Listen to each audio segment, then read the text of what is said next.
Okay. Okay. Ready? Okay, let's get started. Well, good evening, good morning, wherever you are. Today is Thursday, and we have with us Oliver. Yeah, Oliver Lim is one of our best speaker on weight management, and he has I saw the new ad. I said, it is true. I have the stubborn zone. Well, He's he specializes in getting rid of yeah. bellies. So okay, I better delay anymore. So go ahead, Oliver. All right. Happy New Year. Yeah, Happy New Year. Happy New Year, everybody. Good morning, good evening, and good afternoon, wherever you come from. Good to be able to see all of you again. This is a global talk. For those people who are not, it's first time meeting me, my name is Oliver. I'm from Singapore, that little tiny dot on the globe. I spent 28 years as a psychometrist in short ACA, behavioral specialist in the corporate world.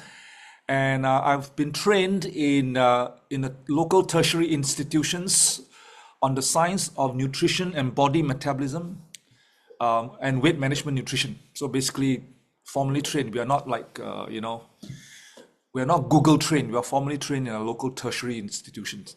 So the picture you're looking at was when I was 39. I was at my heaviest at 92 kilos. I'm tall, I'm tall. I'm 1.8, tall for Singaporean. Not the Dutch. Okay, I'm 1.8 meters tall, so I don't really look that big when I put on weight, but I was big. That picture was taken when I was lecturing in a local university called Singapore Institute of Management. And I lost the weight then because the old system came in. It's called the TRA. The old system came in 2008. I lost the weight. And the other picture on the right is taken when I was 50 years old, and I'm 58 this year. The weight has not come back.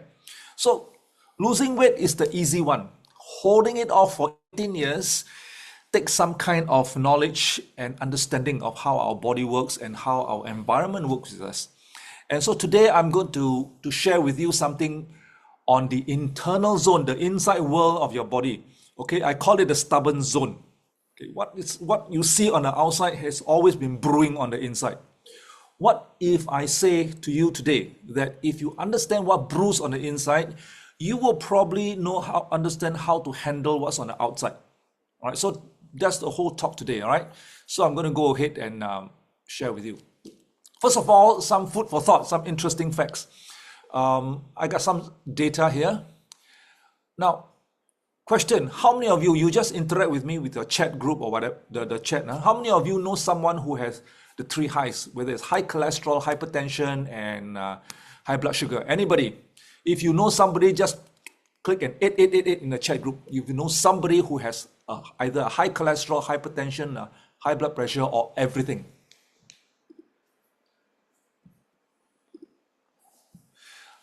Click an 8888 if you know somebody. Now, I'd like you to look at the number of 8s being clicked. It's very common. Okay, it's very common. I'll explain to you what that is.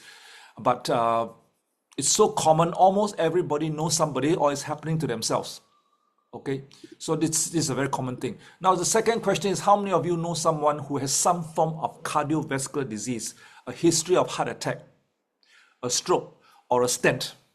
Give me a 2222 if you know somebody who has gone through that, some form of cardiovascular disease. You look at the number of 2s scrolling. Again, it's very common. Now, there's a reason why I'm pointing out to you. Okay, there has been a spike in heart attacks, but fewer dying. This is in our national paper. Okay, there has been a spike in heart attacks, but fewer are dying. What does this tell you? This tells you a very simple story.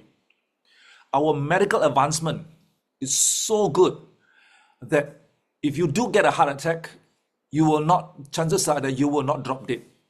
But do you notice that nobody, absolutely no one, is stopping the increase of heart attacks? There is no prevention strategy. In Singapore, like the rest of the world, their strategy and all the budget is given to preventing you from dying. It's called the medical field. Okay, but the strategy of prevention has never been there. Even in insurance today, prevention is not insured. You're not insured. You're not encouraged to prevent. If you grow a lump somewhere in your body and you take it out and through a surgery and you find that it's benign, that means it's not cancerous, insurance don't cover.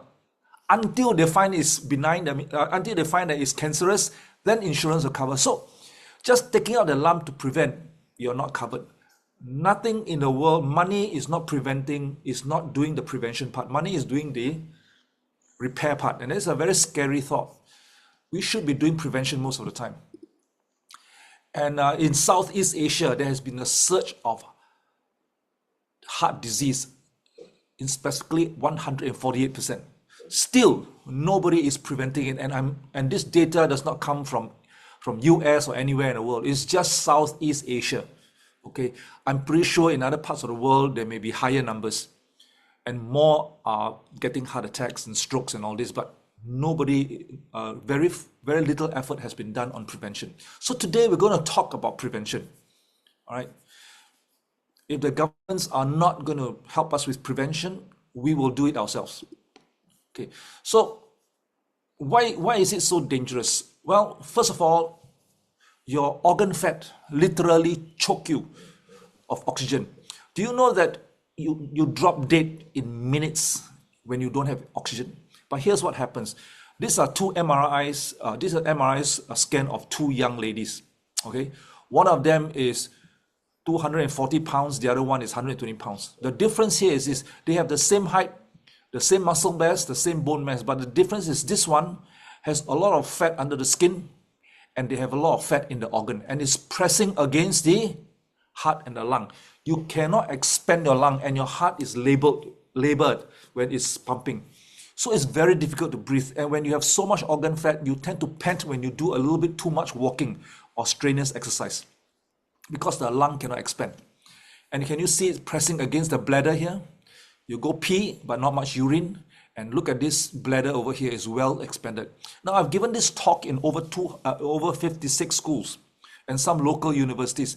One of the university that flew me to Jakarta, Central Jakarta, a long time ago is called Trisakti School of Medicine. 12 years ago, I was there, and I was giving talks to the doctor on how to lose weight. And one of the doctor put up his hand and said, "Mr. Lim, you forgot something." That guy was an orthopedic surgeon. He said, "Mr. Lim, you forgot to present that the kneecap, you look at this kneecap here and they look at this kneecap here. Our body is not designed to take this weight.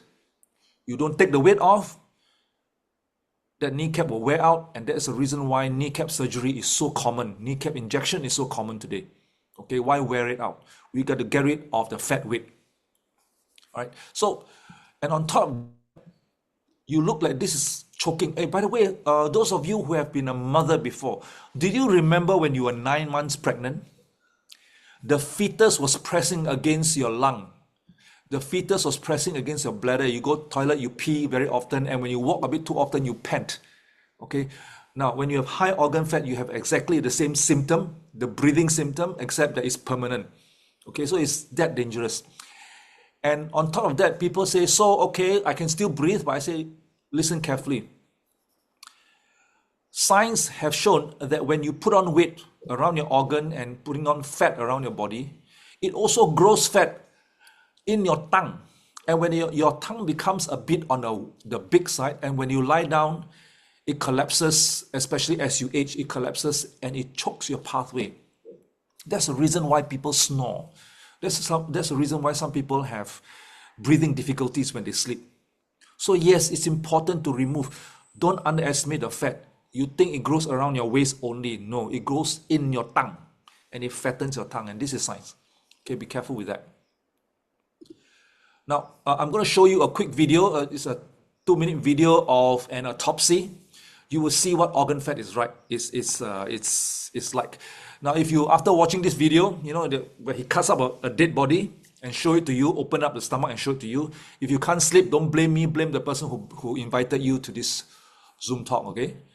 Here we go. It's only 2 minutes. I am now about to dissect his body, to reveal all the miseries he experienced in life and which led finally to his death. In one large know from the patient history that he suffered from a chronic heart insufficiency, high blood pressure, as well as diabetes.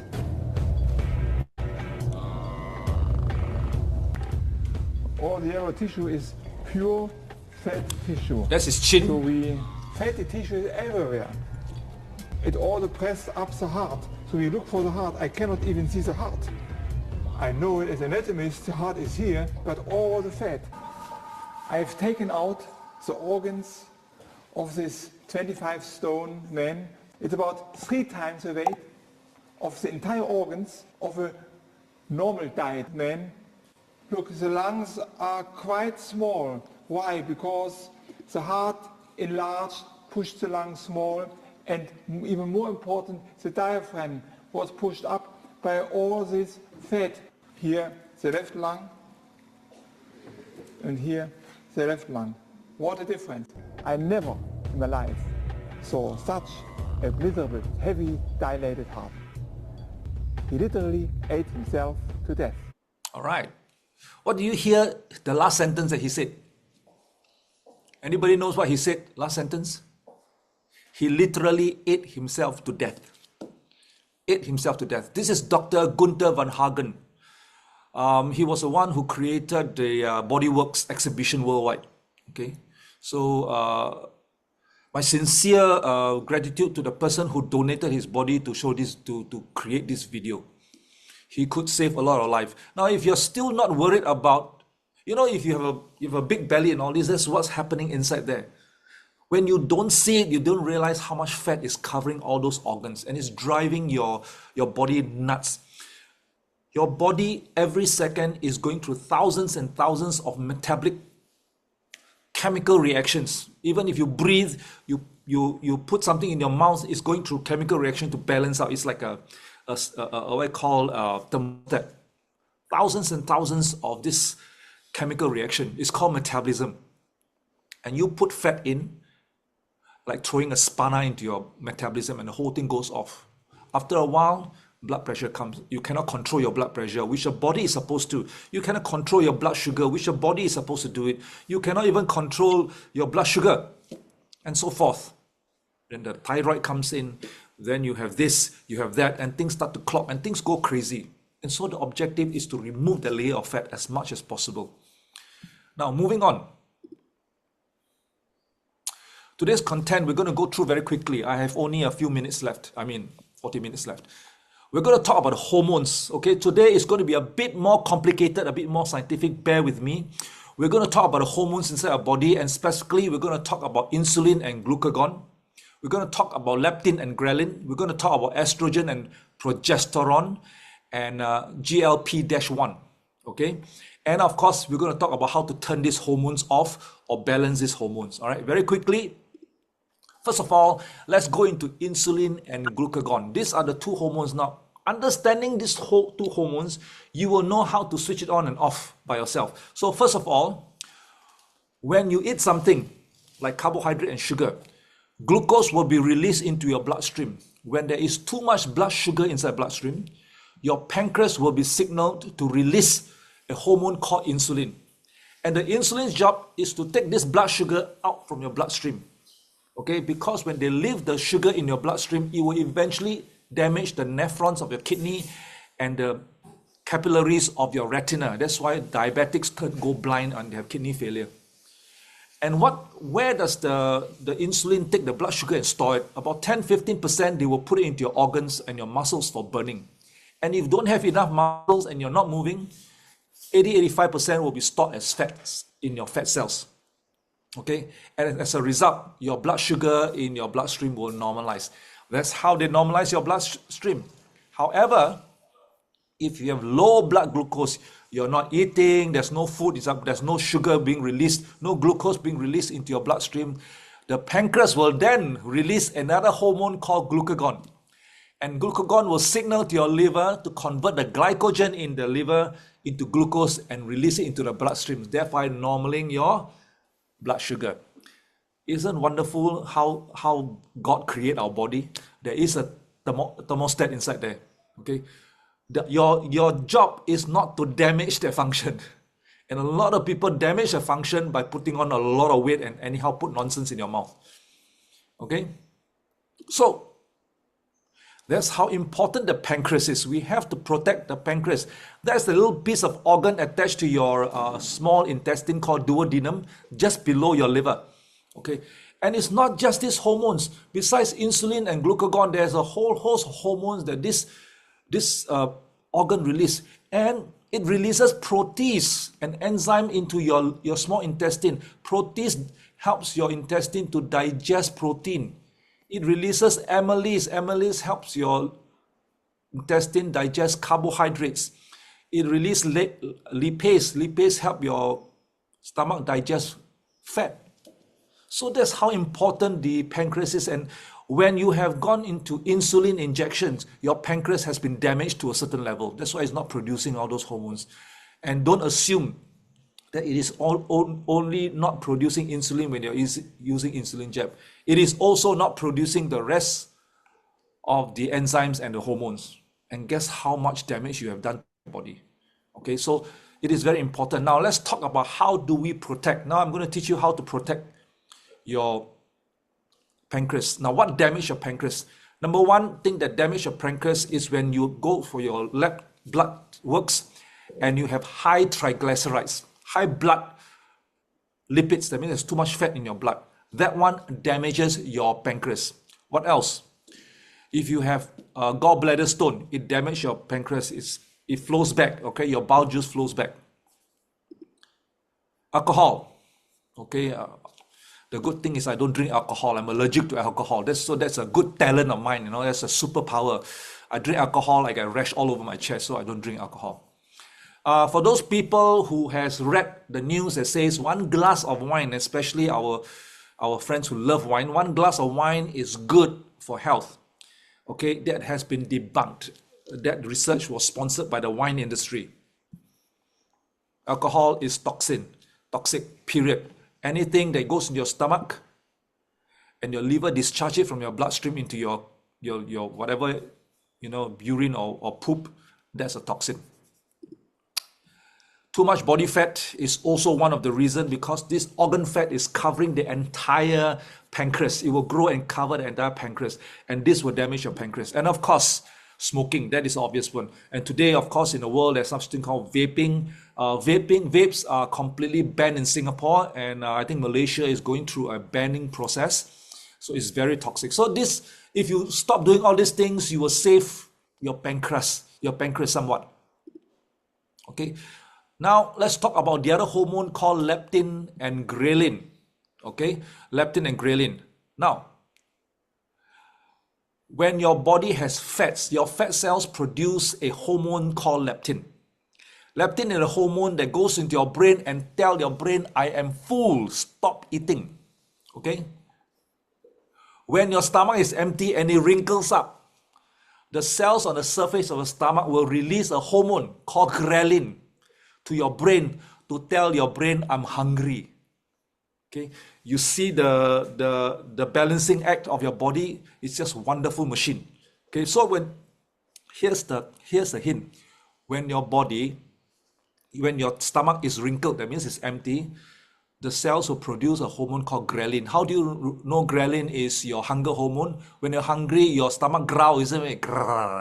So remember, ghrelin is a hunger hormone. So what's the trick to deal with it? Stretch your stomach. Okay? The ghrelin will stop. Now, when people say, you mean fat cells excrete a hormone called leptin to tell your body you're full? But how come some of my friends who have very high fat content is always hungry? Now, here comes the issue. So the trick here is, in order to stop the ghrelin hormone, stretch your stomach. So the trick is to eat food that has very high in volume but low in calories. Here's my hint to you. High in volume, low in calories, and stretch your stomach. Your hunger hormones will stop excreting. And why do some of my friends have high body fat but still hungry? That's because they have high body fat for too long. Okay? Leptin has been banging your brain for too often. You get something called leptin resistance. And you do not know how to stop eating. Okay, that's how it works. So do not keep your fat in your body too much fat in your body for too long. But ladies, I'm not asking you to have zero fat. Okay, especially the ladies. Keeping it about 20% will be great. Between 20 and 25%. Fat is an endocrine organ, so when you have too little fat, hormones will go off also. When you have too much fat, hormones go off. But more likely than not, in this part of the world, people have too much fat. Okay, so that's a hint for managing your ghrelin and your leptin. Okay, what else? What other hormones are there?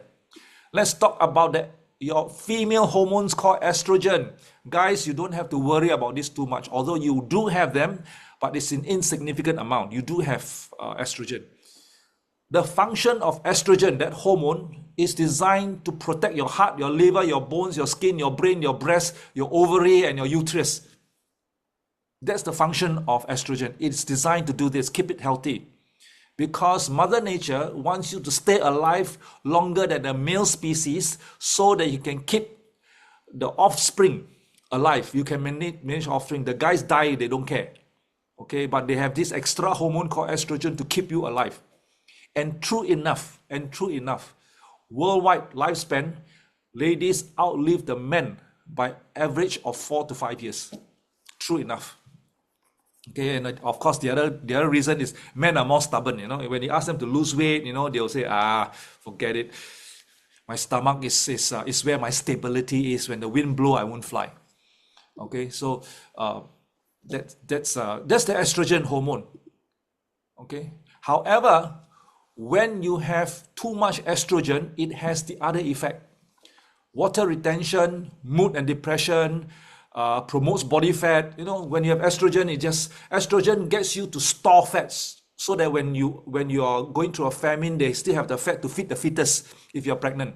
Okay, and it impairs thyroid function, and majority of hyper and hypothyroid disease worldwide are women. Okay, so because of too much estrogen, blood sugar builds up uterine, your lining in the uterus, and you risk breast cancer. All right. Now, the other opposite hormone is called progesterone. Progesterone supports ovulation. Okay, that's why after you get pregnant, progesterone drops. Okay, when you go through menopause, progesterone nosedive. Okay, it is a natural diuretic. It does the opposite. When there's progesterone, water comes out. It's a natural antidepressant. It boosts body temperature. It promotes healthy libido. You like to jump into the bed and do your tango, and promotes healthy thyroid function, promotes healthy blood sugar level. So there is a reason why when somebody goes through menopause, when the progesterone drops, suddenly water retention, you have a thicker waist, some people get thyroid issue, blood pressure start to come up, libido starts to drop and all this. And so a lot of things comes on, okay? And the symptoms of what called menopause is very similar to somebody who just got pregnant. Because once you get pregnant, your progesterone drops, so you have morning sickness, you have a headache, you got this and that. Some pregnant ladies get high blood sugar. And this is because there's a change in the hormones, and that's how important it is. So don't play with the hormones by putting nonsense in your mouth. Okay, so how do you know you have high estrogen? Well, irregular menstrual periods, breast fibroids, weight gain, especially around the hip area. The estrogen dominance, some people are born with estrogen dominance, so when they put on weight, the hip, behind the arm and the hip, the stomach there is very big. You get migraines once in a while, you get hair loss. Okay. Treatments of high estrogen in female is to decrease your body fat. That's scientifically knowledge, number one. Number two, release stress. In short, you got to fire your boss. If you can't fire your boss, there's not much I can do except to zen when your boss screams at you, all right? Eat a healthy diet. Easier said than done. Eat a healthy diet. How many of you have seen a doctor and the doctor say, lose weight? How do I lose it, doctor? Cut your carb, go and exercise. But 1 year later, you come back, you're still overweight. Okay, because it's easier said than done. The doctor is right, but it's easier said than done. Okay, limit your alcohol. And of course, the medical world has medication for high estrogen and so forth.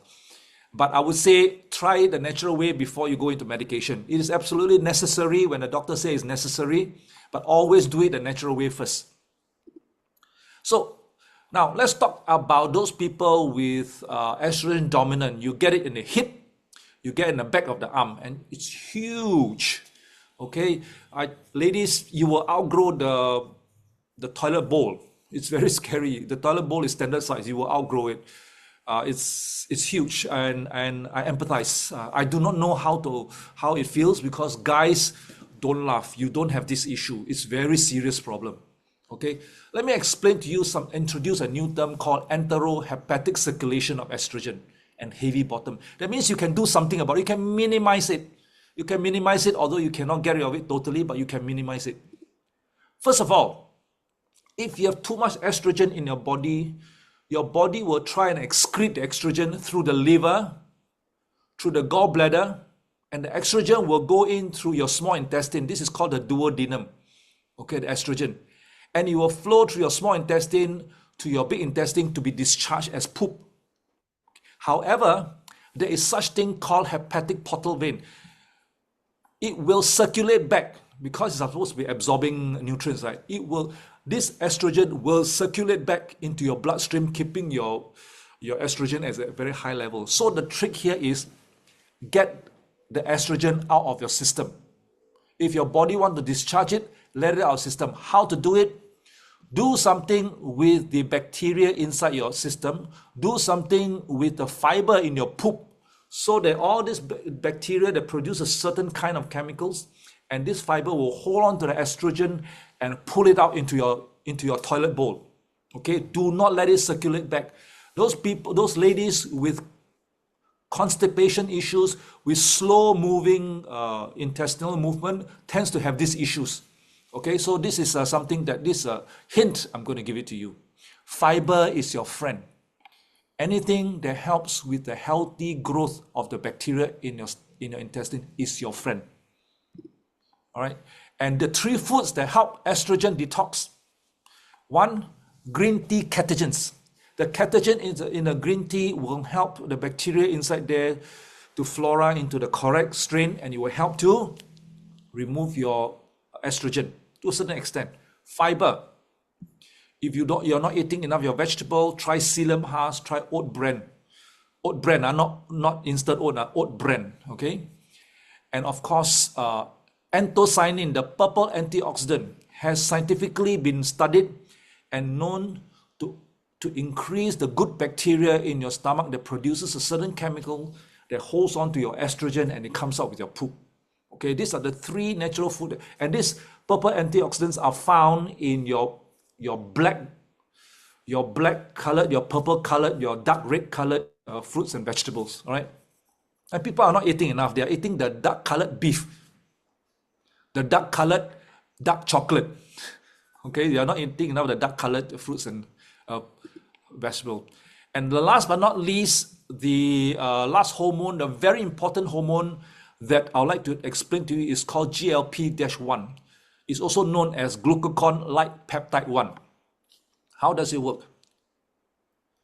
When you eat food and it stretches your intestine, okay, your entire intestinal system will release this hormone called GLP-1. It stimulates insulin production. That's how your insulin knows there's food inside your stomach. There's glucose. It suppresses the glucagon. Okay, so your glucagon don't produce. So the hunger hormone is released. And it tells the brain, this GLP-1 will tell the brain that you're quite full. Oh, it slows down your gastric movement and gastric eating. So the entire process of your food moving from the stomach through the small intestine to the colon is slowed down. So when this is slowed down, you will feel fuller longer. Your body will say, I don't need so much food. So this hormone is designed to slow down the movement of your intestine. Okay. The trick is to learn how to release these hormones naturally. Okay, naturally. However, people decide to do it the fast, chemical, and harsh way. Is called the Ozempic. Have you heard of this before? If you have heard of Ozempic, give me a 1111, Ozempic. Okay, this is the Ozempic is a drug that when you inject into your bloodstream, it mimics the function of GLP-1. The only problem is that the quantity is controlled by the person who injects it and the person who put it in the string. The amount of GLP-1 released by your intestine is pretty gradual in a very subtle amount. But this is aggressive. It works.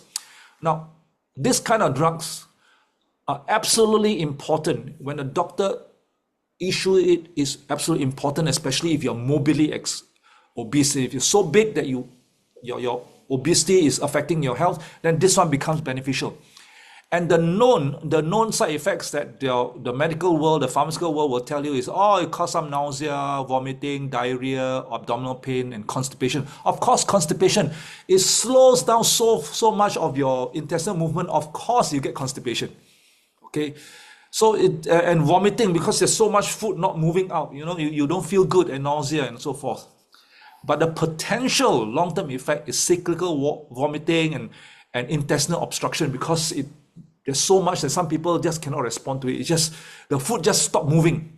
It stops the traffic in your. Imagine a heavy traffic jam in your intestine. Chest pain, thyroid, pancreatitis. Your pancreas get inflamed because there's food inside there. The pancreas keep getting activated, and it gets inflamed. Okay, gallbladder issue, diabetic retinopathy. I don't know why they have to make things so difficult to pronounce. The retina, the back of your eye that is receiving the light gets damaged. And what initially this producers of these drugs do not tell the customer is that, and basically they don't know, that people get gallstone, which is potentially dangerous, thyroid cancer, thyroid tumors. This one says you go blind, and there's quite a lot of cases already. You get very low blood sugar, and your stomach literally paralyzes. Your stool just don't move. And this is the potential $2 billion class action suit that's going on right now. So, in the US, the lawyers will look for people and says, hey, come. If you have one of these because you're taking Ozempic or any of these drugs, please come, we will gather you, we will sue the company for $2 billion, and then we'll give you some, we'll take some. Okay, but it's still going on. So there's no confirmation of all this. This is just saying that there is this process going on, but whether it has been done or not. So if I were you, I would say let other people try it first. I will wait and watch. Okay, I'll wait and watch. It's just a bit harsh. Now, having said that, I'm not speaking this against medical prescription. Okay, if the doctor prescribe you, if you choose to, you can listen to the doctor, but I'm saying that there are side effects on all this. Okay, there are side effects. So I'll rather recommend that you do it naturally. But of course, if you're morbidly obese and you're getting into trouble, please get help from the doctor, because that's a medical issue. Being seriously overweight is actually a classified disease, medical disease. Huh? Okay, so good news. There are natural foods that can help you with this. Number one, high fiber foods. Be careful with high fiber foods. Take more soluble fiber and do not overeat on insoluble fiber. You will get constipation. Okay, eat soluble. Look for foods that has high soluble fiber. Take more fermented foods, because fermented foods has the bacteria to help you balance up the bacterial flora. Take some healthy fats. Oxidized fats that you eat outside will damage your gut flora, and of course, protein-rich food which will stretch your intestine, producing more GLP-1. Fiber will also stretch your intestine to produce GLP-1. And that's a natural way to doing it. Here's the problem. Our diet is not like that. We're eating things that are not this way. And that's where things go wrong. Okay. From today on, please change the way you eat. All right. So remember about this. Well, this gut flora and all this. Well, let me tell you how important the gut is. It is therefore very important that you protect your gut. Your gut health is critical. The Chinese always say in Mandarin, 要治病先治胃. Okay, want to treat any disease, treat the gut first. Okay, the Western doctors, the father of modern medicine, Hippocrates, I hope I got his name correct. All diseases start from the gut. That's what he says. Okay, so we know about this long time ago. And if your gut is not healthy, your mental health is not healthy. If you study psychology in the university, they call it the gut-brain axis. If your brain is not your mental health is not healthy, your gut will not be healthy. Anybody had a let me demonstrate to you this. Anybody experience about to go on stage to give a speech? You're so nervous, you get a stomach ache. What has nervousness got to do with your stomach? But you get a stomach ache. Some people even vomit because your brain and the stomach is connected. Okay, how many of you have a very bad stomach ache and your mood is still quite good? Has anybody experienced that? Of course not. When you have a stomach ache, you don't have a very good mood. It is interconnected. And if you damage your stomach, your mental health will go off. Okay, and the solution is not to drug your brain. The solution is to follow the doctor's prescription, at the same time take care of your gut. And ironically, some of the drugs damaging the gut flora. So things have changed, in terms of knowledge of all these kind of things. And on our national paper, it says here, ultra-processed food may be linked to poorer mental health and physical health. Your gut is responsible for producing 95% of your happy hormone called serotonin. So if you have this cloud in your head, dark cloud in your head, your mood is no good most of the time, try treating your gut better. Okay, and serotonin is a raw material for your brain to produce a hormone called melatonin. Melatonin helps you sleep. If you have a sleep issue, maybe considering treating your gut as one of the options. Okay, not just take a pill, okay, but treat your gut as one of the options. 70% of your immune system is in the gut. Of course, because virus and bacteria go through your mouth, so Mother Nature naturally puts 70% of your immunity there. So if you compromise the immunity in your gut, for example, you get food poisoning, your whole immune system collapses. Okay, it's loaded. Whole immune system collapses. And somebody just need to sneeze in your face, you had it. Okay? And the gut contributes to majority of body inflammation. That is the mother of all diseases. All start from there. Low-grade chronic inflammation, majority comes from the gut. There's no certain percentage, but majority comes from your gut. Take care of your gut. That's all I can say. Okay? So the gut is the most compromised organ in the whole body because you're putting nonsense in your mouth. And allow me to give you a demonstration. Your small intestine, if you cut it across, the Hokkien say "tu huang kiam cai," your intestine, the surface is not flat. It has these little filaments down here. And if you take a look at the microscopic view of this filament, there are cells that are tightly packed. So only microscopic digested food can get through this into your bloodstream to be transported to the rest of your body cells. Simple, right? Okay. Now this is a bit complicated, but let me orientate you. This is the surface of your gut intestine, the small little filaments over there. This is your bloodstream. This is the inside of your intestine, the bacteria, the mucus, okay? Now, this is called a balanced bacteria. Your gut is in very healthy condition. The bacteria, you have the right components of bacteria. By the way, you have about a kilogram of bacteria in your stomach, maybe 3 kilograms. That's what contributes to your weight also anyway. Now, if you have not been treating your gut well, you'll be eating a lot of stuff that feeds the bad bacteria. After a while, the surface of intestine will be worn out. And then things start leaking in. Inflammation start to go up.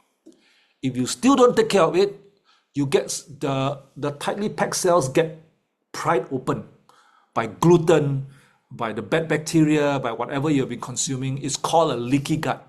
When the stuff that's not supposed to leak into your bloodstream, inflammation goes up. And that's where all these diseases that you know of starts to come. And guess what? The medical field do not treat this. They give you drugs for treating the symptoms of high blood pressure, they give you drugs to stop your hunger pangs, they give you drugs to stop the blood sugar spike, but they don't stop this. You can't treat this, okay, and so forth. And it's all caused by lifestyle and diets. It's lifestyle. It's just like that, period. All right. So allow me to, because we are talking about gut and microbiome, let me share with you 2 bacteria. Have you heard of Firmicutes and Bacteroidetes? Anybody heard of these 2 bacteria? Anyone heard of these 2 bacteria? And yes, indeed, leaky gut is extremely common, but it's not technically recognized because you can't really treat it. Okay.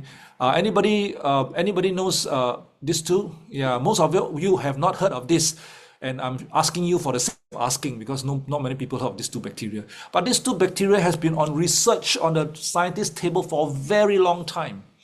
And what scientists found is that those people who have difficulty losing weight, they take out the bacteria from the gut and they found this bacteria called Firmicutes.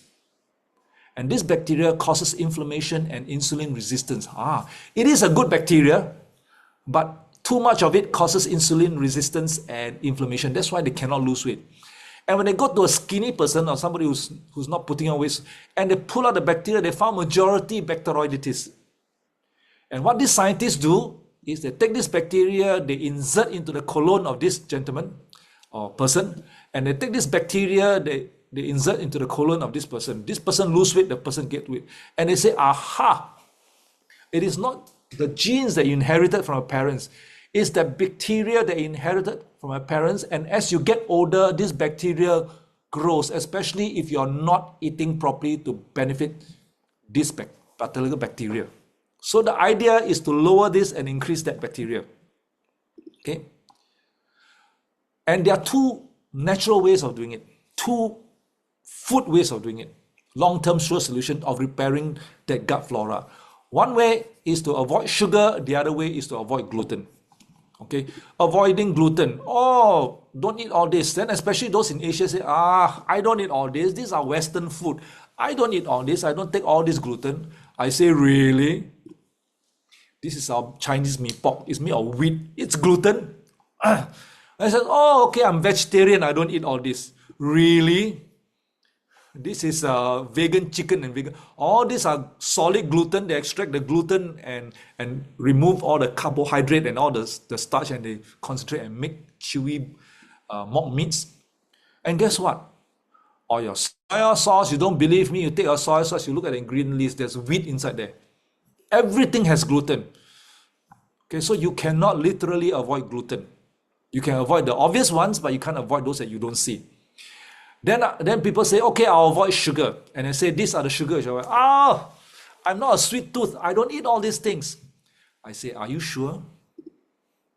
The soup in your bak kut teh, your prawn noodle soup is loaded with rock sugar. Your mee siam and mee rebus is all sugared. I'm pretty sure a lot of Western meals are all sugared also. Okay, the Indian rojak, that's dipping sauce, is sugared sauce. Okay, and the tom yum soup, they drop sugar inside. Anything that's sour, they drop sugar inside. So it's very simple. All you need to do is totally avoid sugar and gluten. But the question is, can you avoid it totally? Yes, you can, but you don't have a life. What is life if I don't get to eat all those delicious food? So guess what? There is another solution. And by the way, by age 20, most people will have damaged their internal gut lining. Very simple. Look at what the kids are eating. Look at what your kids are eating. What the grandmother and the grandfather is giving them. Okay, look at that. You know that by age 20, their intestinal lining is damaged. Hey, by the way, when I tell people, please eat whole food, suddenly they realize there's no food to eat. Why? Because from a child up to adulthood, they have been trained by their parents to eat processed food. They cannot identify what is whole food. It's a very scary environmental situation, you know. Very scary. And when they put whole food in their mouth, they don't like it because their tongue was trained since young to eat processed food. Okay. So if you eat processed food into your stomach, it is like shouting into a microphone. It amplifies your inflammation. It amplifies your inflammation. Okay. And inflammation can cause cardiovascular disease. All the clogging, all this is caused by inflammation. So what you need to do is to rest and repair the gut. You know, the gut lining is one of the fastest repairing cells in the entire body. It repairs very fast. But because you keep putting nonsense in your mouth, it doesn't repair at all. All right, it takes time. So when you fall in your kneecap, I'm pretty sure all of you as children, you have fallen before. You scrape your knee. And all what they do is your mom will come with an antiseptic or iodine. and you put it there, then you will scream at the top of the lung, it hurts. Okay? Then your mom or dad will plaster it. Why do you need to do that? To block the bacteria, to cover it from external bacteria, to give your skin a chance to repair, and it will repair. Okay? But what happens if the damage is in your internal lining? You cannot take your finger and reach into your stomach and put some antiseptic. You cannot put a plaster in your stomach. But there's a way to do it. All you need to do is to put a layer of good bacteria called Lactobacillus fermentum. That bacteria will cover the layer of your intestinal lining and control the good bacteria inside, and it produces a mucous membrane. That's your antiseptic of the intestinal wall. Then what is the plaster of the intestinal wall? It's a layer of purple antioxidant called anthocyanin. Okay, and you will assist it to repair. You need to give this stomach lining a chance to become like that. And it's not as if you can stop your gluten and your sugar totally. You cannot. Okay, there's no food to eat. Okay, especially in certain environments where fast food is 1 kilometer within your household, it's damn difficult to stop it. When whole foods is so much more expensive than fast foods, it's just impossible to stop all these kind of things, right? So you gotta give it a chance. So the scientists have done a 12-week research on anthocyanin, and they found that if you apply anthocyanin for 12 weeks in your gut, the Firmicutes bacteria actually reduces and Bacteroidetes increases. And they found that the liver health improved because of this gut treatment. And they found that there's less water retention. So all this has got to do with your intestinal health. And people say, oh, it's only one organ called the liver. Your liver goes off, your whole body goes off, everything goes crazy. Okay, so your gut is critical. Okay, and you need about 250 milligrams of anthocyanin for every healthy adult. But based on scientists, average adult is swallowing about 25 milligrams. Okay, so not enough. So what scientists do is they'll extract all this anthocyanin from 3 sources: the blackcurrant, the bilberry, and the black rice. And the 2 active anthocyanin is called cyanidin and diphenidin, and they put into a bottle with 215 milligrams per shot. It's easier. Some people look at this and say, oh, black rice, huh? Okay, I'll go and buy blackberry rice and swallow 215 milligrams every day from blackberry rice. Do you know you want 250 milligrams of anthocyanin from blackberry rice? You got to eat 1 kilogram of this rice a meal. You'll become so obese before your intestine become very good. Okay, so it's kind of very difficult, especially today's non-organic farming. It's difficult. So extract it, put into a capsule, just swallow it. All right. So remember this anthocyanin helping with this circulation back. All right. Let me show you 2 examples. This one is in Ipoh. This one is in Singapore. These are called estrogen dominant. Heavy bottom. It goes on the back of the arm. The unfortunate part is it don't go on the chest. Ladies say, why don't you grow on the chest? Well, unfortunately, it doesn't do it this way. When you're estrogen dominant, it grows here and arm. So this is a younger lady. This is an older one. Mother of 3 kids. Vegetarian is also like that. And when you just adjust that, although the hip is still bigger when they're slimmer, but you will notice that it's more proportioned. It's more proportioned. It assists. So the only way to get rid of this estrogen dominant is to lose fat and put in the right stuff to assist your estrogen discharge. All right. So let's talk about biomarker very quickly. This is a very quick one. Let's talk about biomarker. The biggest marker. Now, all this metabolic health we're talking about, this chemical reaction.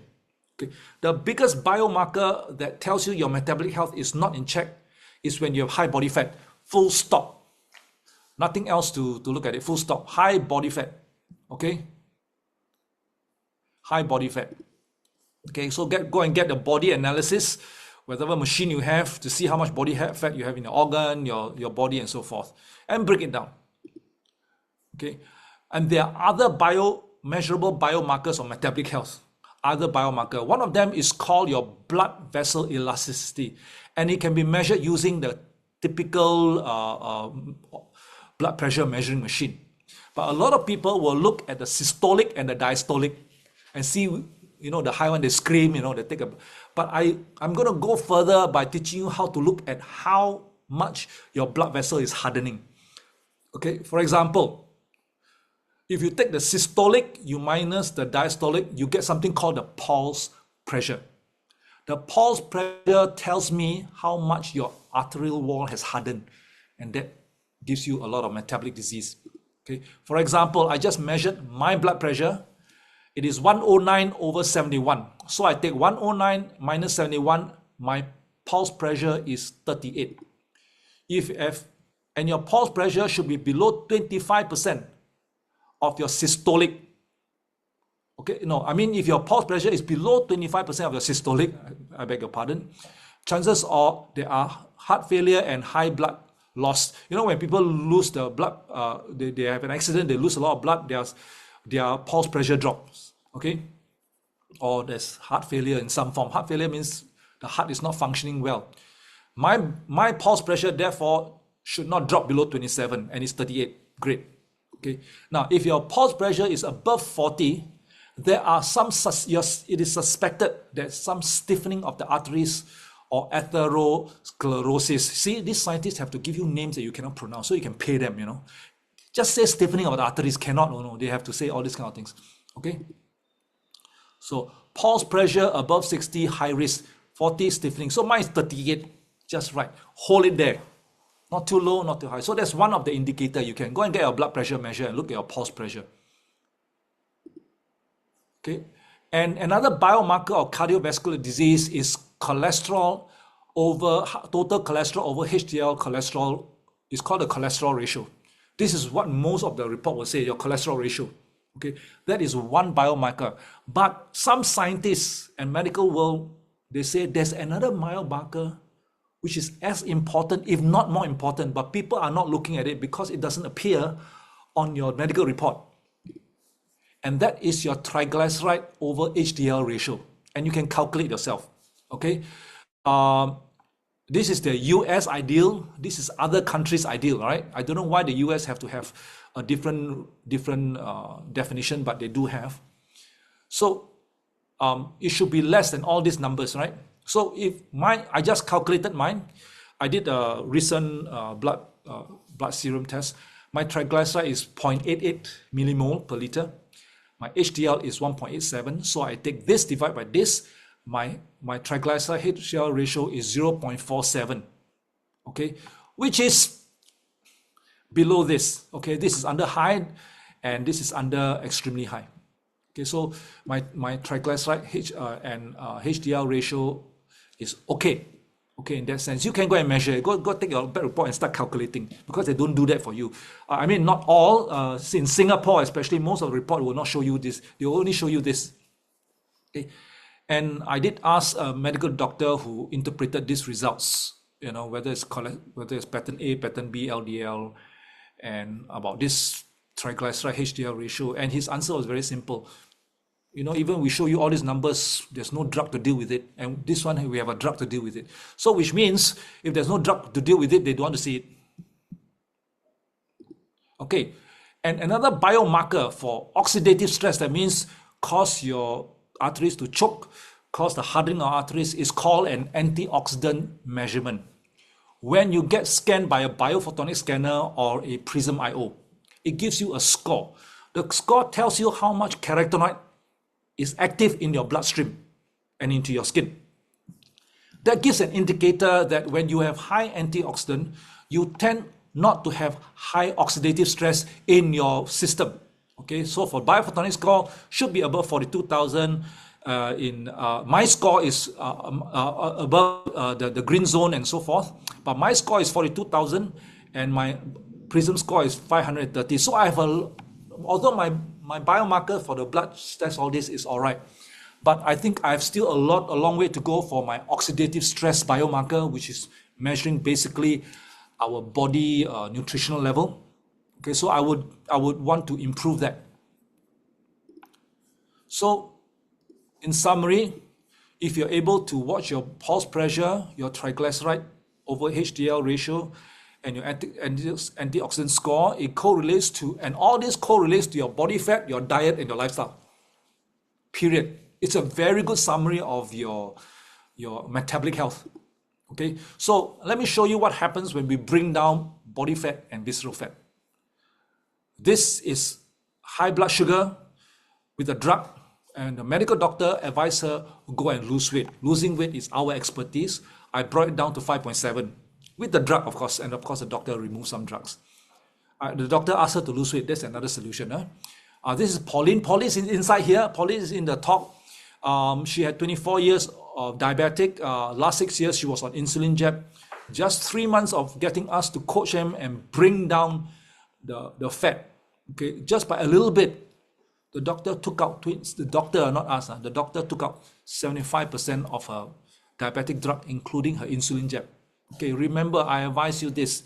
If you happen to coach somebody and their blood sugar drops to normalize or blood pressure drop, your job is not to instruct them to change their drug. Okay, ask them to go to their own doctor, get a medical checkup, and ask the doctor whether you can reduce it. Do not remove it. You are a lifestyle coach, you're more a medical doctor. Please do not interfere on medical applications. All right. And so she actually asked the doctor check and say, hey, you're not diabetic, let me remove it. Okay. This is somebody who has PCOS, polycystic ovarian syndrome.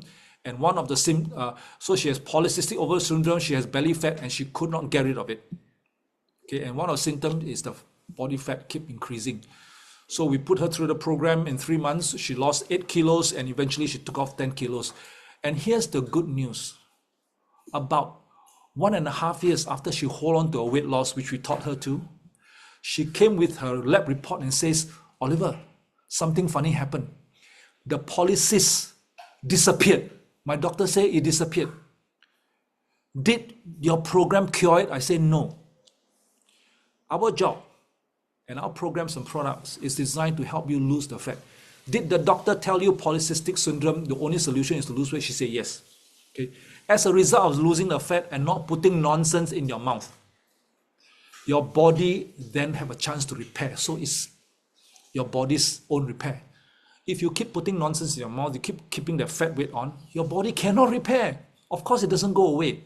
So many years since teenage, she has PCOS. It took us 3 months, an extra 1.5 years to hold on to it in terms of the weight loss, and it's gone.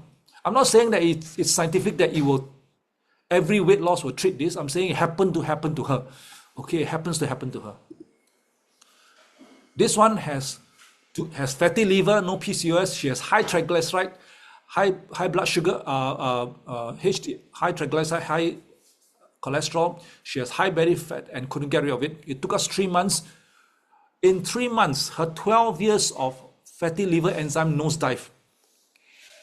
And just 1.5 years or 1 or 2 years after she hold on to that weight loss, she ran to me that day. That was, I think, a few months ago, last year, I think, with her lab report. And says, Oliver, I have been discharged of fatty liver. I say, good for you. Now you can go and buy your insurance. Please go and buy your insurance. Delay no further. Okay? So, this kind of job is very exciting for me because we could do things that they can't do in years. This lady was managing the largest slimming center in Singapore. And, largest slimming center in Singapore, I have to help her lose her stomach.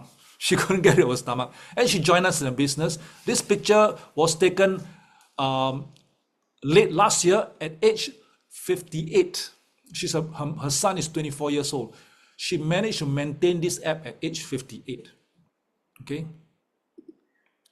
This is after childbirth, second childbirth. She decided to go and jog and exercise. That's all she got.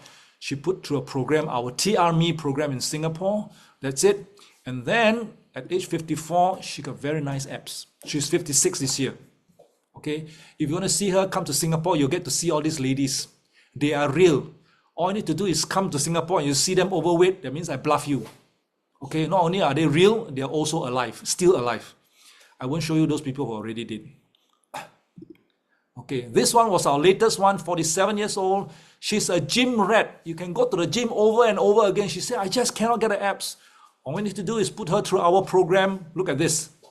She's actually a mother already of I don't know how many kids. Okay, so it can be done. It can be done. Okay, we specialize in thinning the fat in the stomach, by the way, just in case. And this is the most beautiful woman in Singapore, and some say JB, Johor Bahru. Okay, that's my beautiful wife. At 57, she was experimented on the new TRME program. And as a menopausal woman, although she's not overweight, she had that gut that she cannot get rid of. Okay. And we put her to, and during this program, when she started the program, we were sent to Bangkok because we are board members of Southeast Asia Children Heart Fund. We went to Bangkok to see those children that we help. And of course, we didn't go Bangkok just to see those children now. We go there and eat now. Okay, we came back. It was Chinese New Year, 2 weeks of eating. Then we won 5 days trip to Hokkaido. We ate again. Then we came back. The team said, let's go for team building in Ipoh. That was the killer. And her waist came down. In short, the program actually assists you during festive periods. There is no such thing as a better time. You wait for a better time for weight loss, fat hope, it ain't gonna come. Something will prop up. Somebody will celebrate a birthday. Somebody will get married. Somebody will do this and do that. Your friend will go into depression and say, I need company, let's go drink some alcohol. It will happen. Okay, then before anything happens, this Christmas, Deepavali, Raya, Chinese New Year, I don't know. Then your turkey will come. It's not going to end. Okay, and we went for 11 days Balkan trip. Still the stomach like that. Okay, so it caters for all this. All right. Now, can you see the water retention when I was in my mid-30s? And this is late 30s. Okay. So if you have given up, surrendered on the fact that you don't look good as a human being, I can tell you, you can actually help yourself look better. I cannot turn you into Brad Pitt. I cannot turn you into Angelina Jolie. Okay? But at least you won't look puffy and unhealthy. I've never seen a sick person look good before. Okay? At least you can look more, humanly, whatever you want to call it, just in case I offend anybody. Hey, by the way, ladies, please, gentlemen, don't get offended. I'm in Singapore. We are very direct. Okay, in the US or any other Europe country, I will probably use the correct term, like weight challenge, instead of in Singapore, we say you are fat. Okay, so don't get offended. It's just our culture. Okay, so our program consists of the product is called TRME, and in some part of the world is TR90. It's the same thing. And of course, we will coach you on an eating plan and an exercise plan. Okay, only these two works. Okay, there's no such thing as a magic pill. You have to be coached. Okay, and the program comes with a set of TRME or TR90, and please take your reset. Okay, in other part of the world, it's called Meta. It's the same thing, different name. Okay, and of course, the coaches will coach you in terms of your eating plan as well as strategy, how to participate in a party or a buffet without putting on weight. Those are important. And of course, we can Zoom you or coach you. And here's the kicker. The products like our Jumpstart that is in TRME and TR90 is help you for speed burning.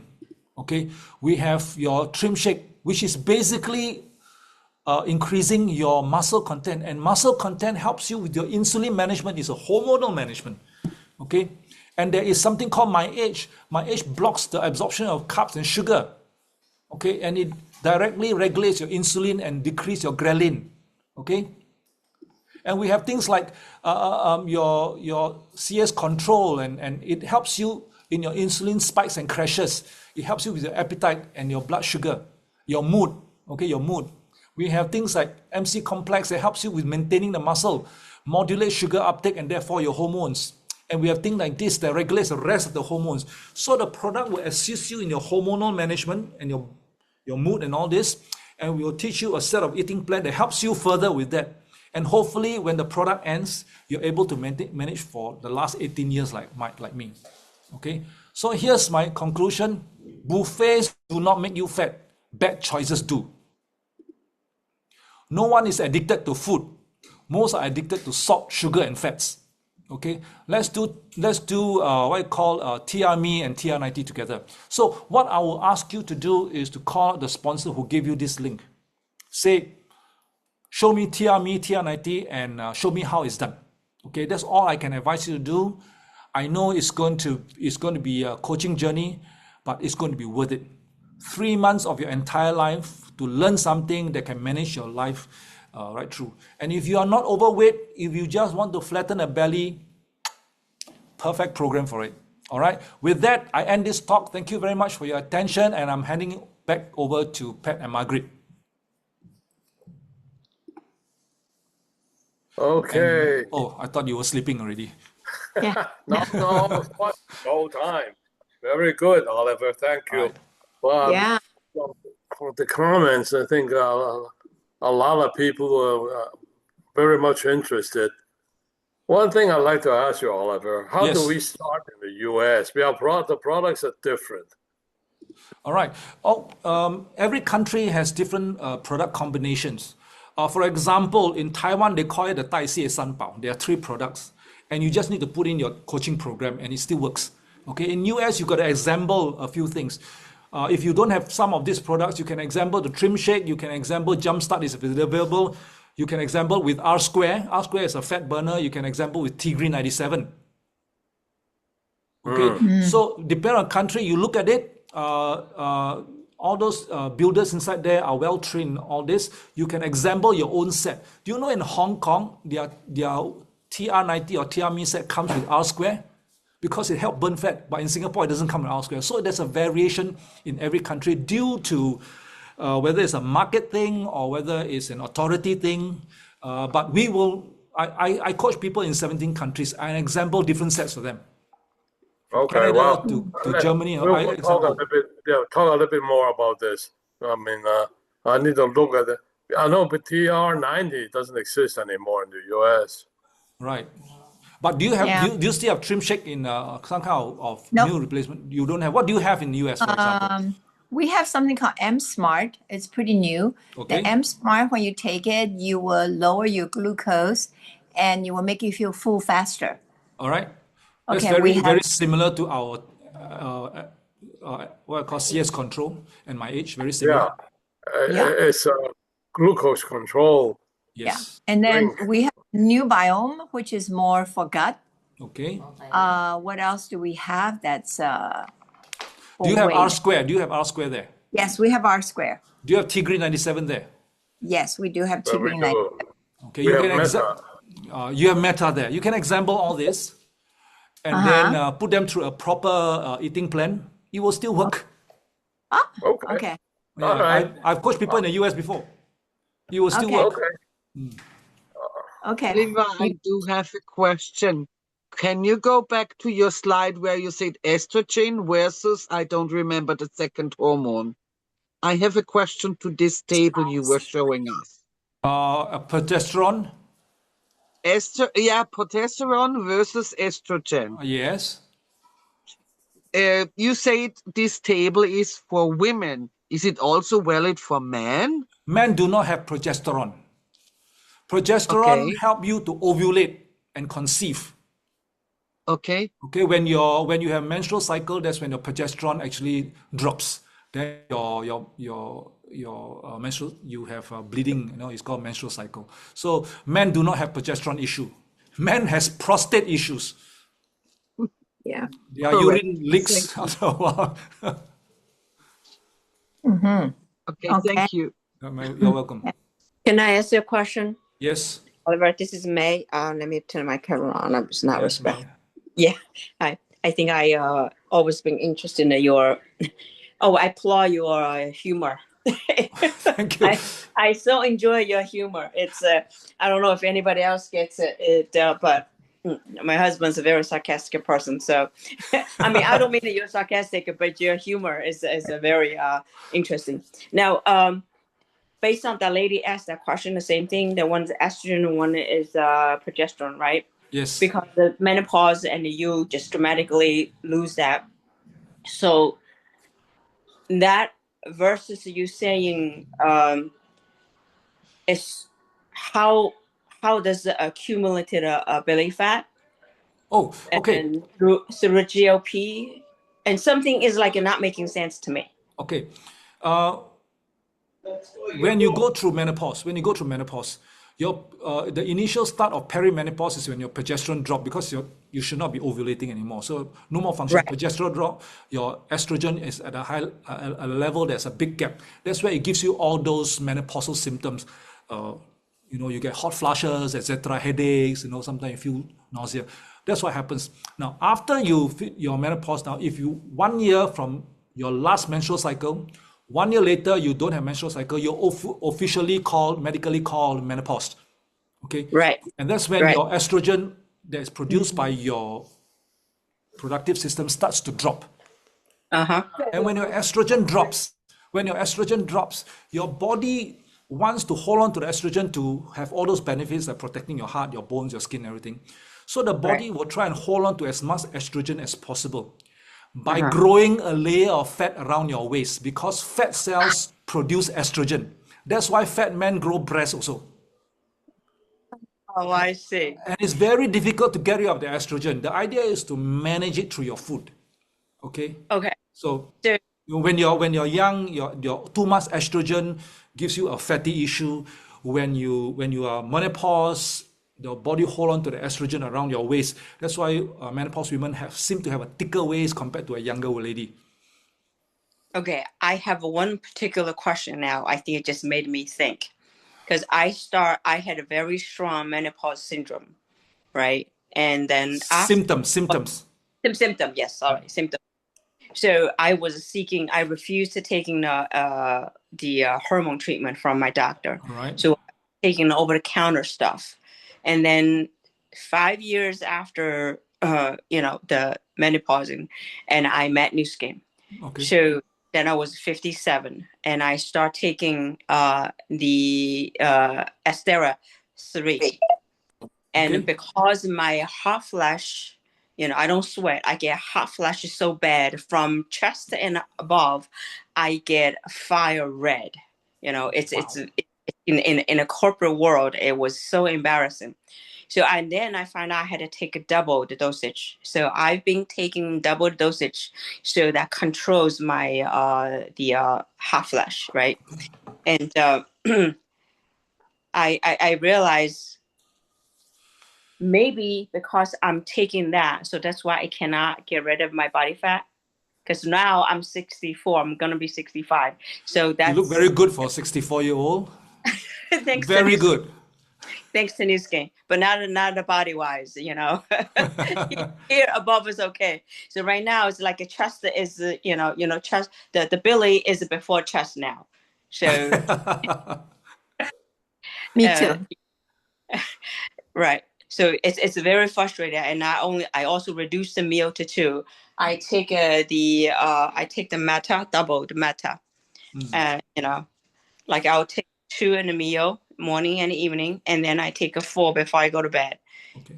It's all these things, and I take it. I think I have a 6 to 8 tea grains.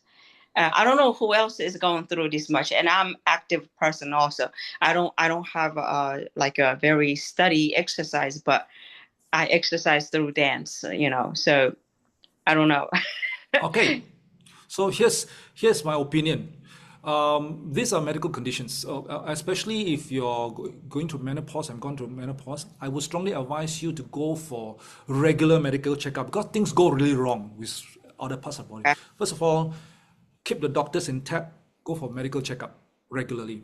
Secondly, I can only empathize on your hot flushes and your symptoms of postmenopause, because my wife went through it. I turn off the aircon, she turned on the aircon. I turn off the aircon, she turned on the aircon, whole night. Okay, that's the only how I can understand your hot flush. But I know it's serious. My wife has very minor symptoms. Compared to her friend, she has minor symptoms.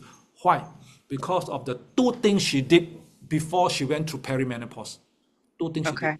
Number 1, she increased her muscle percentage. She kept her fat percentage down. Number 2, she treated her gut. Her gut was in good health.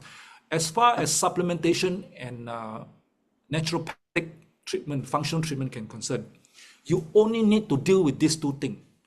Deal with your gut health, deal with your body fat and muscle percentage. You only need to deal with these 2 things. We have no medical treatment for anything. We have nothing directly for hot flushes. We don't. But when you do these 2 things, you will find that the symptoms are reduced to quite a significant amount. Yes. Okay. And I'm not joking when I say, whatever you do, you have not been treating your gut. You have been looking at supplement, which are the magic pill that can help me stop these symptoms. And it doesn't exist like that. You got to look at it from a organ perspective and what are you dealing with it. So what do you deal with your gut, your probiotics and your reset? And please stop putting nonsense in your mouth. Okay? And Stop putting what in my mouth? put nonsense in your mouth. The gluten and the sugar, yeah. Oh, that I don't. Okay. That I hate salt. I hate sugar. When a lot of my customers say, I don't do that. But when I check their eating plan, they put a lot of things because they couldn't identify it. They did not know they're putting all these things. So go and do a study on this or get somebody who's well trained in this to advise you. I got a friend whom I'm coaching right now, 119 kilos and so forth. And she has cardiovascular issues. And after coaching the whole thing, he says, you know what my cardiologist advised me? That if I'm hungry, my cardiologist asked me to go and eat a bowl of instant oatmeal. I say, oh my God, that thing will spike your living daylights out of insulin and you will store fat. Sugar. And that came from a cardiologist. Wow. One cardiologist in Singapore, not all. And I was told, I say, look, I think you better relearn the whole thing about nutrition. It's very complicated. Okay. Right. And so that's what I can advise you. Yeah. Oh, I just also mentioned that I also take because our Jumpstart went off the market, but before Jumpstart went off the market, I purchased a lot because I know whatever that works. I'm still taking one in the morning, and I also take our new Biome and the M Smart. Okay. Jumpstart, make sure you take 15 days and you stop before you start the next box. Oh. Do not take it continuously. It doesn't work. Oh. There is a reason why in Singapore and our part of the world, when you have a set of TRME and TR90, the company only supply 15 days of Jumpstart. Right. That is the reason. I asked the product specialist and Joe Cheng before. And they say clinically, Jumpstart burns so effectively that after 15 days, the body will resist it. So how I teach my customers to do is after 15 days, stop, leave it empty for 15 days and start again. To trick the body into that one works. That's why our results are so good. So 15 days on, 15 days off. Yes, correct. Got it. Yeah, but if you take it continuously, it's a very powerful antioxidant anyway. If you take, but as far as weight management, it may not be as effective as if you leave a gap. When you leave a gap. That's why my score is always at 1,000. I get so mad. I have a question about statins. Is there a replacement for statins? Are they not good for you? You have a question for statins or colistin? Statins. Statins for cholesterol. Yes. And your question is? Is there a replacement? I'm taking 10 milligrams, but I don't feel good about it. I feel like I wish I could find another way to lower my cholesterol. All right. Maybe another day I'll talk to you about cholesterol. It's only another hour talk and it's very complicated. Yeah. But when you use statin, I will only say this, follow the advice of your doctor because I don't know how serious, whether you have a medical condition, cardiovascular condition, I do not know how serious your cholesterol is. Just follow the advice of your doctor, take the statin. Yeah. But most people will say, one day I would love to win my statin off, get the doctor to win it off. That's an objective, right? So you need to know that, first of all, you need to stop the cholesterol from going up. And most of the cholesterol is contributed by your liver. And your liver is produce cholesterol when there's inflammation happening in your body. Okay. And guess where most of the inflammation is coming from? What did I say just now? Your gut. Your gut. My gut. Okay. And also you need to stop taking inflammatory food. Seed oils, ultra-processed carbohydrates. Do you know that when you swallow a donut, your body goes through 4 to 5 hours of low-grade chronic inflammation? Yeah, I haven't had a donut in 50 years, but... Well, they are more than donut, there are other things, as long as they're ultra-processed. Sure. Okay, so you need to work on the liver inflammation. Okay. Which is all the processed food. Okay, that's number one. It does not mainly comes from the egg yolk, the intestine of the food, the seafood. It does not mainly come from there. It does contribute, but mainly it comes from the liver, and you got to regulate the sugar, the processed food, the alcohol, the smoking, and all this. That's number one. And I do not know whether it's available in US. You can concurrently take colistin and marine omega together. These two will lower your cholesterol. Okay. And then Is slowly, you ask your yeah. doctor to lower it, and then you hold on to colistin until that thing comes down. You hold on to your colistin, change your Yeah. eating plan, it will just go off. Now, does a LifePak Nano have enough omegas? Then I don't have to. LifePak Nano, if you take 2 sachets a day, contains 50% of the required dosage. So you got to take the other 50%. Oh, okay, and then also there's youth. I take youth as well. Youth also contains, yes. If you're taking youth and you're taking LifePak Nano, then you have enough. Okay, great. All right, thank you so much. A pleasure. Okay, Right. everybody got their questions in. I just, Oliver, I love your presentation. Thank you. This is Walter. Also, I just want to make a comment that's follow up to your general commentaries that may be helpful. Okay. One of the things that people keep asking is, how long do I take something, right? So in the medical field, we are actually not clear exactly how long it takes for each organ system to refresh itself. So because of that lag time, different systems will recover differently. And so when you use the supplements, you are trying to insert the best possible raw material into that natural recovery cycle. True. So some systems may take months, right? So it takes months for supplementation to actually have the kind of impact you're hoping for, assuming you elevate the quantity of supplements that you're taking. You know, if there's a situation you're trying to address, it may be 2 times, 3 times the bottle quantity.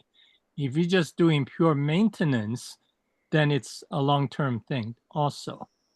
So it's not something that you would take like pharmaceuticals, where it's so powerful that it has adverse side effects, but it will fix a symptom, but not the root cause. Right. That's a very important comment. And that's the reason why when we show the before after pictures and all this, we use the word testimonials. Testimonials is not scientific evidence. It happened to this person, it happened to that person. Okay, but it's not across the board, because he is right, because everybody's body respond at a different rate. And as far as the comment on supplement is concerned, I would strongly recommend that you take the dosage recommended by the company. All right, and you notice that when we recommend supplement, it is always complemented by a lifestyle and dietary changes. Never alone. Alone itself, don't treat a supplement as a drug. It doesn't work like that. It's just concentrated food. The first supplement that was ever invented is called the milk powder. That's a supplement. Has it saved billions of lives in the history or since it was invented? It has, but it is still a supplement. You cannot replace your breast milk. We will say, please breastfeed.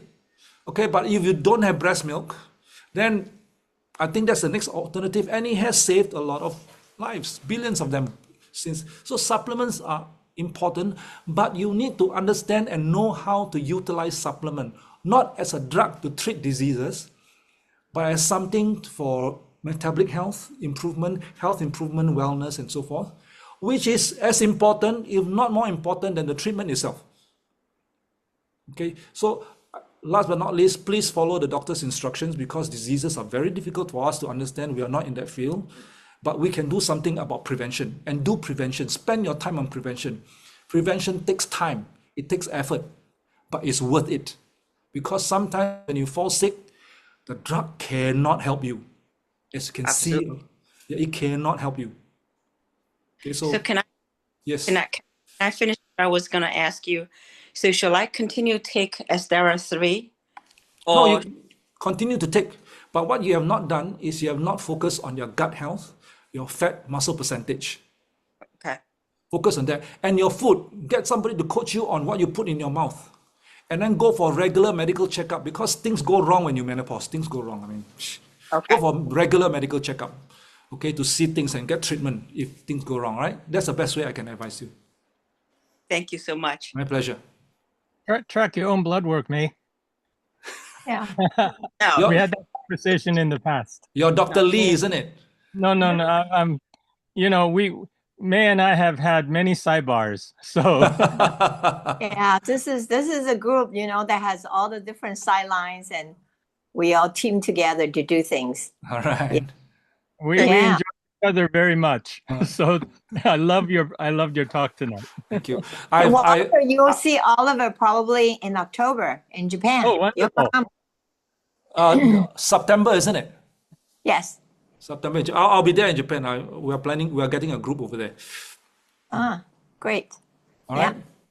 You'll meet Okay. Walter, you meet All May. right, let me stop the recording, okay? Okay. All right. Yeah, and I will not be able to recognize you because you're two. Just say hi, I know you through Zoom and all this because I won't be able to remember names, faces. I can't. Yeah. I'll look very aloof because I say, who is this? I will take extra memory from the 360 just to enhance that, but All right. I have the same problem. All right. Oliver, do you have a sample meal of our TRV? Pardon? Who is Do you it? have a picture of sample meal? Jennifer Chua. Oh, I have. I think I've given to Pat before. He must have thrown it into the rubbish chute or somehow. No, I can send it to Yeah. him again. Okay, please. We can see it in a plate. All right. Yeah, thank you. All right. Have a Thank good you. week ahead. Thanks, Bye-bye. Oliver. All right. Yes, this Thanks, concludes Oliver. our January. This concludes Great our lecture, January. great lecture. Thank you very Yeah. much. Great lecture. It will be uploaded Yeah. to Thank you, YouTube. Oliver. Thank And you. you Very can- best Zoom Thank you, Pat. for Thank you, everyone. Margaret. Thank Thank you, you. Oliver. Thank you. Thank you. Margaret, have you It's a taken a very best picture? Zoom. Thank you, Oliver. Bye. Have you taken a picture of the group? Oliver. Thank you, Oliver. Oliver, Thank thank Okay. you. Thank you. Good night. Blessing. Thank you, And Marguerite. blessings. Bye. Good Bye. night for Bye. everybody. Margaret. Thank you, Pat. you. Bye. Bye, Margaret.